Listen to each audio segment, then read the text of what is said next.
రాజకీయ నేపథ్యం ఉన్నటువంటి కుటుంబం, ఒక ముఖ్యమంత్రి భార్య గురించి, ఒక మాజీ ముఖ్యమంత్రి భార్య గురించి, దివంగత మహానేత రాజశేఖర రెడ్డి గారి భార్య గురించి, వైఎస్ జగన్మోహన్ రెడ్డి గారి భార్య గురించి మాట్లాడినటువంటి మాటలు ఈ రకంగా ఇంత నీచంగా మాట్లాడితే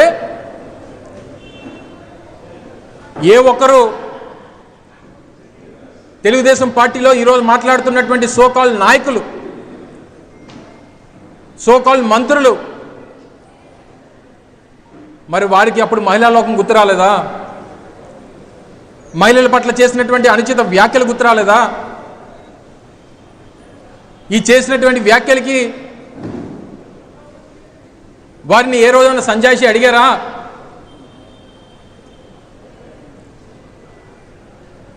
ఈ రకమైనటువంటి తప్పుడు మాటలు మాట్లాడుతూ ఎవరన్నా ప్రశ్నిస్తే వారి మీద కేసులు పెడుతూ సామాన్యమైనటువంటి ఒక సోషల్ మీడియా కార్యకర్తను తీసుకొని వెళ్ళి 30-40 పోలీస్ స్టేషన్లో కేసులు పెట్టి వారిని ఇబ్బంది పెడతా ఉంటే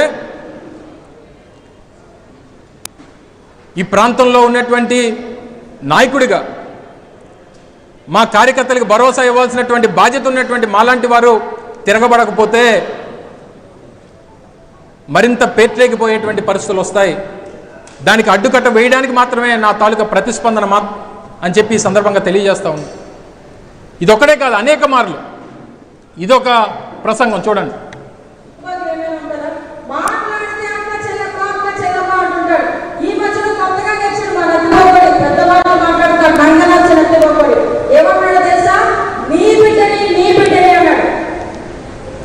నంగనాచి నత్తిపకోడి ఎవరినన్ని మాటలు ఇవి?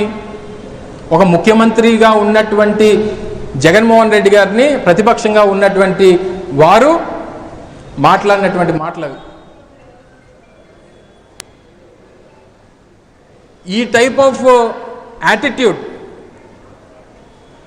బహుశా నాకు తెలిసి ఈ జిల్లాలో ఉన్నటువంటి ఏ రాజకీయ పార్టీలో ఉన్నటువంటి నాయకులకైనా, మిగిలినటువంటి ప్రాంతాల్లో ఉన్నటువంటి రాజకీయాలు ఒక లెక్క, ఉత్తరాంధ్ర ప్రాంతంలో ఒక లెక్క. సహజంగా వారి శుభకార్యాలకు మేము వెళ్తుంటాం, మా శుభకార్యాలకు వారు వస్తుంటారు.